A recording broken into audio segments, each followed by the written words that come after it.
लोकसभा निवडणुकीची रणधुमाळी जोरदारपणे सुरू आहे। राज्यातील काही जागा सोडल्या तर सर्वच लढतींचं चित्र स्पष्ट झाले आहे। त्यात सांगलीत काँग्रेसचे नेते विशाल पाटलांनी बंडखोरी करत अपक्ष अर्ज दाखल केला आहे। त्यामुळे सांगलीत चौरंगी लढत होणार आहे। त्याच पार्श्वभूमीवर आता केंद्रीय निवडणूक आयोगाकडून विशाल पाटलांना लिफाफा चिन्ह बहाल करण्यात आले आहे। त्यामुळे सांगलीतून पाटलांसाठी लिफाफा लकी ठरणार का, अशी चर्चा राजकीय वर्तुळात सुरू झाली आहे। सांगली लोकसभेची जागा शिवसेना ठाकरे गट लढणार असल्याचं स्पष्ट झाले आहे। या जागेवरून विशाल पाटील आक्रमक झाले असून त्यांनी अपक्ष म्हणून उमेदवारी अर्ज दाखल केला आहे। विशाल पाटलांच्या बंडखोरीमुळे ठाकरे गटाचे उमेदवार चंद्रहार पाटील यांना फटका बसण्याची शक्यता आहे।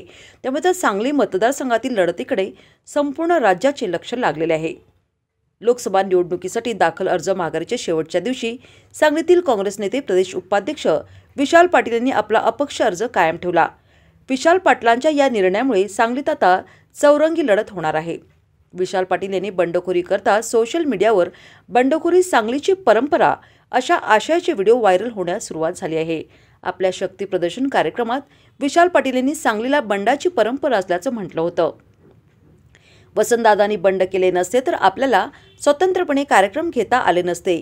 सांगलीला बंडाची परंपरा आहे, बंड आपल्या रक्तात आहे आणि हे बंड यशस्वी करण्याची जबाबदारी सर्वांची आहे, असं वक्तव्य विशाल पाटलांनी केलं होतं। आता त्यांचा तोच व्हिडिओ सोशल मीडियावर व्हायरल होत आहे। दरम्यान या बंडखोरीचा फायदा भाजपला होण्याची शक्यता असल्याने काँग्रेसच्या नेत्यांनी विशाल पाटलांचं मन वळवण्याचा प्रयत्न केला। त्याला मात्र अपयश आल्याने महाविकास आघाडीमध्ये अस्वस्थता निर्माण झाली आहे।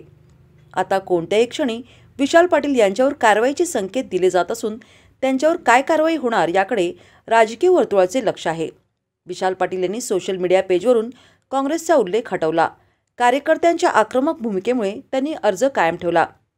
सांगली लोकसभा मतदारसंघातून महाविकास आघाडीचे उमेदवार चंद्रहार पाटील, भाजपाचे उमेदवार संजय काका पाटील आणि अपक्ष विशाल पाटील यांच्यात प्रमुख लढत होणार आहे। सांगली लोकसभेसाठी एकूण 20 उमेदवार रिंगणात असणार आहेत।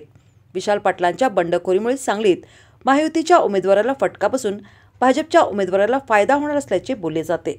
वसंतदादांनी बंड केला नसता तर आज असे स्वतंत्रपणे आपल्याला कार्यक्रम घेता आले नसते।